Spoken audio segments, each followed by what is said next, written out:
चिखली जिल्हा बुलढाणा येथील सरकारी हॉस्पिटलमध्ये शिंदे नामक डॉक्टर इथे गोरगरीब जनतेला लुटायसाठी बसलेला आहे।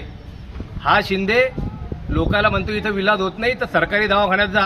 सरकारी दवाखान्यात जाऊन लोकांना इलाज करावा लागला। सरकारी दवाखान्यातून जाऊन प्रायव्हेटमध्ये जा, प्लास्टर करून आणा आणि सरळ पैसे घेऊ लागा। इथं लोकांची लुटमार तो करू लागला। त्याच्या सोबतीला इथं कोणता तरी मोरे आहे। त्यानंतर इथलं सगळं हॉस्पिटलचे जे काही डॉक्टर लोक आहे हे त्याची बाजू ओढण्यास सगळे मग्न आहेत। अरे गोरगरीब जनता ही यांच्या हॉस्पिटलमध्ये याच्यासाठी येते।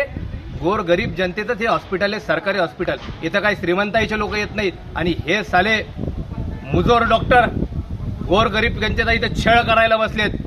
आम्ही तात्काळ इथल्या प्रशासनाला मागणी करतो की अशा बेजबाबदार डॉक्टरांचं तात्काळ निलंबन करावं। आम्ही आता सर्व आमचे सामाजिक कार्यकर्ते आणि ऑल इंडिया पॅन्थर सेना ही बुलढाणा जिल्ह्याच्या सीएसला घेराव आणल्याशिवाय राहणार नाही आणि तात्काळ यांच्या सर्वांची याला सपोर्ट करणारा जो कोणी आहे त्याला सुद्धा सह आरोपी केल्याशिवाय आम्ही शांत बसणार नाही आणि याला निलंबनाची मागणी केल्याशिवाय राहणार नाही। साले डॉक्टर आहेत का हैवान आहे ते?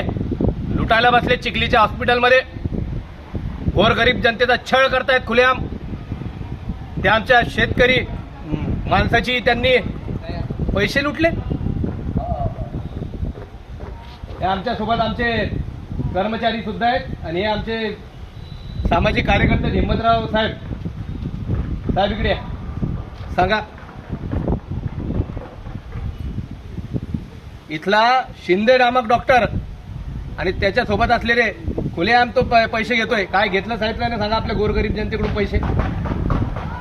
त्यांना मिसगाईड केलं। त्यांनी स्वतःच्या दवाखान्यामध्ये त्यांना बोलून त्यांना रेफर करायला पाहिजे होतं, परंतु त्यांनी तसं सांगितलं नाही आणि त्यांच्या दवाखान्यामध्ये जाऊन त्यांची ट्रीटमेंट केली आणि त्यांच्याकडनं पैसे घेतले। तो गरीब माणूस त्याला रेफर करायला पाहिजे होतं, त्यांच्याकडनं होत नव्हती ट्रीटमेंट। खुलेआम पैशाचा बाजार उठावा लागले डॉक्टर लोक।